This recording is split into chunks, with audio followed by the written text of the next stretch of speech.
The Tale of the Pie and the Patty Pan by Beatrix Potter. Pussycat sits by the fire, how should she be fair? In walks the little dog, says, Pussy, are you there? How do you do, Mistress Pussy? Mistress Pussy, how do you do? I thank you kindly, little dog. I fare as well as you.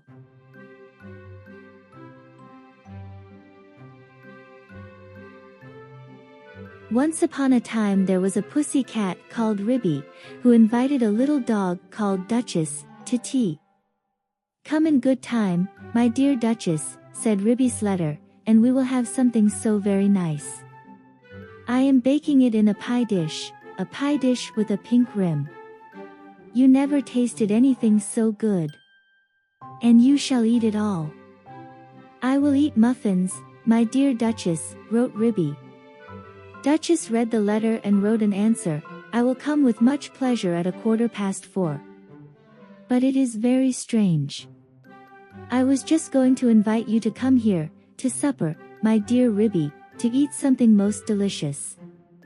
I will come very punctually, my dear Ribby, wrote Duchess, and then at the end she added, I hope it isn't mouse.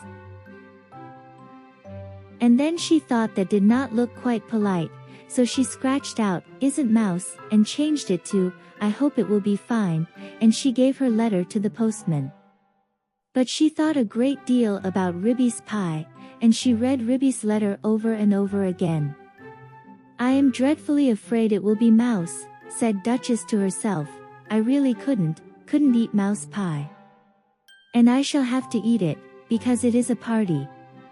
And my pie was going to be veal and ham. A pink and white pie dish.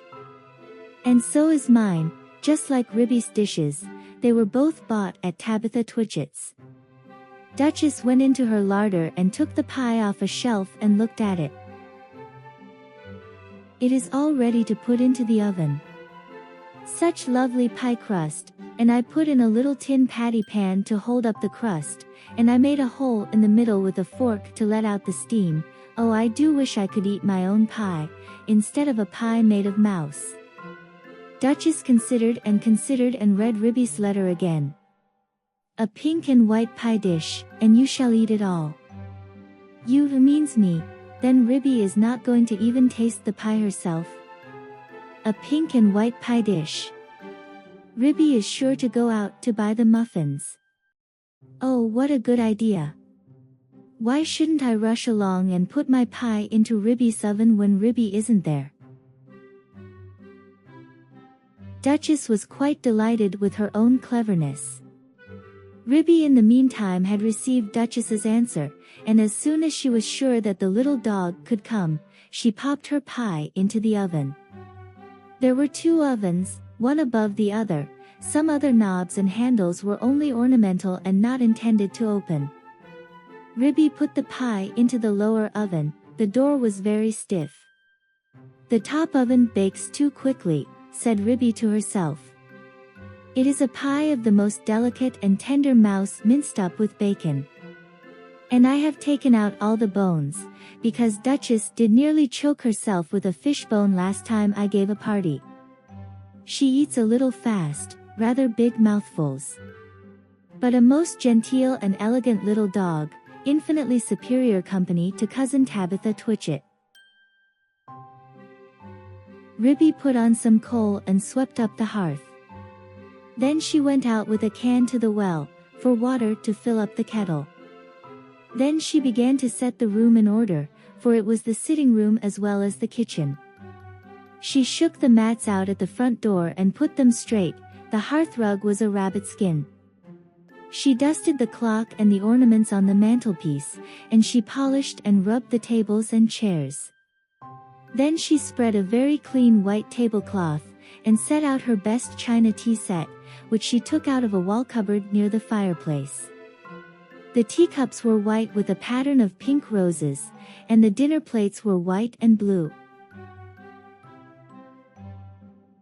When Ribby had laid the table, she took a jug and a blue and white dish, and went out down the field to the farm, to fetch milk and butter. When she came back, she peeped into the bottom oven. The pie looked very comfortable. Ribby put on her shawl and bonnet and went out again with a basket, to the village shop to buy a packet of tea, a pound of lump sugar, and a pot of marmalade. And just at the same time, Duchess came out of her house, at the other end of the village. Ribby met Duchess halfway down the street, also carrying a basket, covered with a cloth. They only bowed to one another. They did not speak, because they were going to have a party. As soon as Duchess had got round the corner out of sight, she simply ran straight away to Ribby's house. Ribby went into the shop and bought what she required, and came out, after a pleasant gossip with Cousin Tabitha Twitchit. Cousin Tabitha was disdainful afterwards in conversation. A little dog indeed. Just as if there were no cats in Sorry. And a pie for afternoon tea. The very idea, said Cousin Tabitha Twitchit. Ribby went on to Timothy Baker's and bought the muffins. Then she went home. There seemed to be a sort of scuffling noise in the back passage, as she was coming in at the front door. I trust that is not that pie. The spoons are locked up, however, said Ribby. But there was nobody there. Ribby opened the bottom oven door with some difficulty, and turned the pie. There began to be a pleasing smell of baked mouse. Duchess in the meantime, had slipped out at the back door. It is a very odd thing that Ribby's pie was not in the oven when I put mine in. And I can't find it anywhere. I have looked all over the house. I put my pie into a nice hot oven at the top. I could not turn any of the other handles. I think that they are all shams, said Duchess, but I wish I could have removed the pie made of mouse. I cannot think what she has done with it. I heard Ribby coming and I had to run out by the back door. Duchess went home and brushed her beautiful black coat, and then she picked a bunch of flowers in her garden as a present for Ribby, and passed the time until the clock struck 4. Ribby, having assured herself by careful search that there was really no one hiding in the cupboard or in the larder, went upstairs to change her dress. She put on a lilac silk gown, for the party, and an embroidered muslin apron and tippet. It is very strange, said Ribby. I did not think I left that drawer pulled out. Has somebody been trying on my mittens? She came downstairs again, and made the tea, and put the teapot on the hob.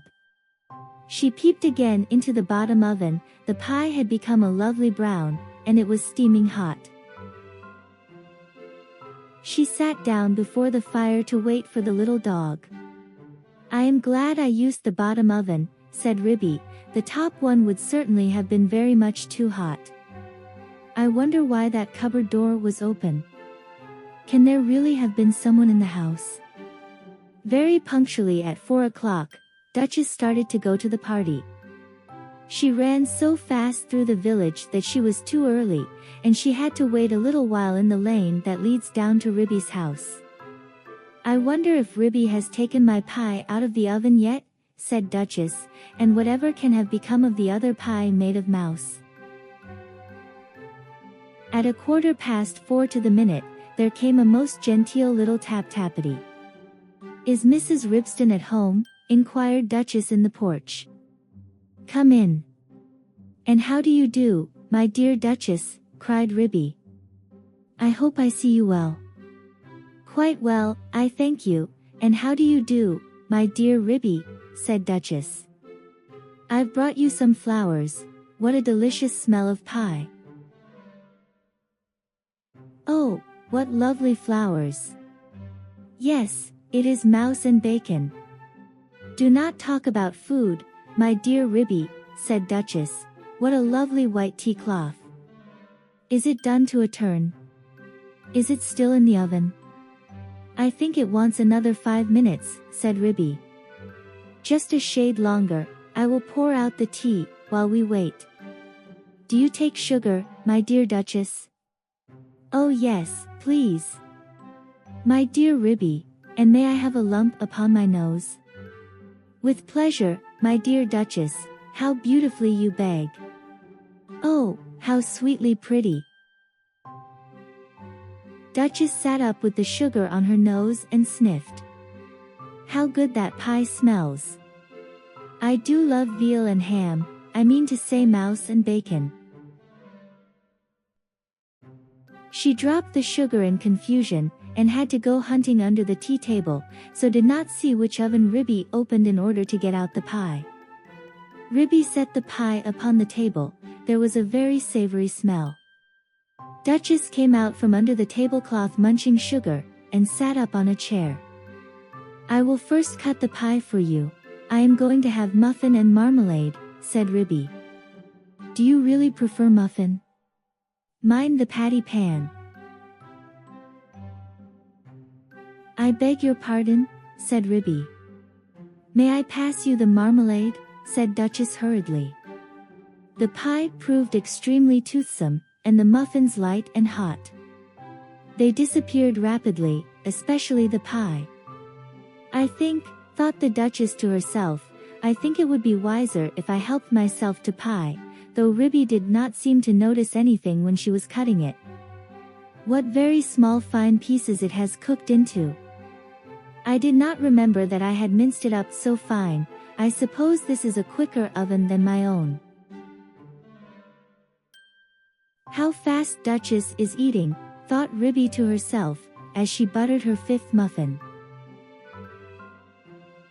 The pie dish was emptying rapidly. Duchess had had 4 helps already, and was fumbling with the spoon. A little more bacon, my dear Duchess, said Ribby. Thank you, my dear Ribby, I was only feeling for the patty pan. The patty pan? My dear Duchess. The patty pan that held up the pie crust, said Duchess, blushing under her black coat. Oh, I didn't put one in, my dear Duchess, said Ribby. I don't think that it is necessary in pies made of mouse. Duchess fumbled with the spoon. I can't find it, she said anxiously. There isn't a patty pan, said Ribby, looking perplexed. Yes, indeed, my dear Ribby, where can it have gone to, said Duchess. There most certainly is not one, my dear Duchess. I disapprove of tin articles in puddings and pies. It is most undesirable, especially when people swallow in lumps, she added in a lower voice. Duchess looked very much alarmed, and continued to scoop the inside of the pie dish. My great-aunt Squintina, grandmother of cousin Tabitha Twitchett, died of a thimble in a Christmas plum pudding. I never put any article of metal in my puddings or pies. Duchess looked aghast, and tilted up the pie dish. I have only 4 patty pans, and they are all in the cupboard. Duchess set up a howl. I shall die. I shall die. I have swallowed a patty pan. Oh, my dear Ribby, I do feel so ill. It is impossible, my dear Duchess, there was not a patty pan. Duchess moaned and whined and rocked herself about. Oh, I feel so dreadful, I have swallowed a patty pan. There was nothing in the pie, said Ribby severely. Yes, there was, my dear Ribby, I am sure I have swallowed it. Let me prop you up with a pillow, my dear Duchess, where do you think you feel it? Oh, I do feel so ill all over me, my dear Ribby, I have swallowed a large tin patty pan with a sharp scalloped edge. Shall I run for the doctor? I will just lock up the spoons. Oh yes, yes. Fetch Dr. Maggotty, my dear Ribby, he is a pie himself, he will certainly understand. Ribby settled Duchess in an armchair before the fire, and went out and hurried to the village to look for the doctor. She found him at the smithy. He was occupied in putting rusty nails into a bottle of ink, which he had obtained at the post office. Gammon? Ha! Said he, with his head on one side. Ribby explained that her guest had swallowed a patty pan. Spinach? Ha! Yeah, said he, and accompanied her with alacrity. He hopped so fast that Ribby had to run. It was most conspicuous. All the village could see that Ribby was fetching the doctor. I knew they would overeat themselves, said Cousin Tabitha Twitchit. But while Ribby had been hunting for the doctor, a curious thing had happened to Duchess, who had been left by herself, sitting before the fire, sighing and groaning and feeling very unhappy. How could I have swallowed it? Such a large thing as a patty pan. She got up and went to the table, and felt inside the pie dish again with a spoon. No, there is no patty pan, and I put one in, and nobody has eaten pie except me, so I must have swallowed it. She sat down again, and stared mournfully at the grate. The fire crackled and danced, and something sizzled. Duchess started. She opened the door of the top oven, out came a rich steamy flavor of veal and ham, and there stood a fine brown pie, and through a hole in the top of the pie crust there was a glimpse of a little tin patty pan. Duchess drew a long breath. Then I must have been eating mouse. No wonder I feel ill. But perhaps I should feel worse if I had really swallowed a patty pan. Duchess reflected, what a very awkward thing to have to explain to Ribby. I think I will put my pie in the backyard and say nothing about it. When I go home, I will run round and take it away. She put it outside the back door, and sat down again by the fire, and shut her eyes. When Ribby arrived with the doctor, she seemed fast asleep. Gammon, ha, ha, said the doctor. I am feeling very much better, said Duchess, waking up with a jump. I am truly glad to hear it. He has brought you a pill, my dear Duchess. I think I should feel quite well if he only felt my pulse, said Duchess, backing away from the magpie, who sidled up with something in his beak. It is only a bread pill, you had much better take it, drink a little milk, my dear Duchess. Gammon? Gammon? Said the doctor, while Duchess coughed and choked. Don't say that again, said Ribby, losing her temper. Here, take this bread and jam, and get out into the yard. Gammon and spinach. Ha ha ha, shouted Dr. Maggotty triumphantly outside the back door. I am feeling very much better, my dear Ribby, said Duchess. Do you not think that I had better go home before it gets dark? Perhaps it might be wise, my dear Duchess. I will lend you a nice warm shawl, and you shall take my arm. I would not trouble you for worlds, I feel wonderfully better. One pill of Dr. Maggotty. Indeed it is most admirable, if it has cured you of a patty pan. I will call directly after breakfast to ask how you have slept. Ribby and Duchess said goodbye affectionately, and Duchess started home. Halfway up the lane she stopped and looked back. Ribby had gone in and shut her door. Duchess slipped through the fence, and ran round to the back of Ribby's house, and peeped into the yard. Upon the roof of the pigsty sat Dr. Maggotty and 3 jackdaws. The jackdaws were eating pie crust, and the magpie was drinking gravy out of a patty pan. Gammon, ha, ha, he shouted when he saw Duchess's little black nose peeping round the corner. Duchess ran home feeling uncommonly silly. When Ribby came out for a pailful of water to wash up the tea things, she found a pink and white pie dish lying smashed in the middle of the yard. The patty pan was under the pump, where Dr. Maggotty had considerately left it. Ribby stared with amazement. Did you ever see the like? So there really was a patty pan? But my patty pans are all in the kitchen cupboard. Well, I never did. Next time I want to give a party, I will invite Cousin Tabitha Twitchit. The end.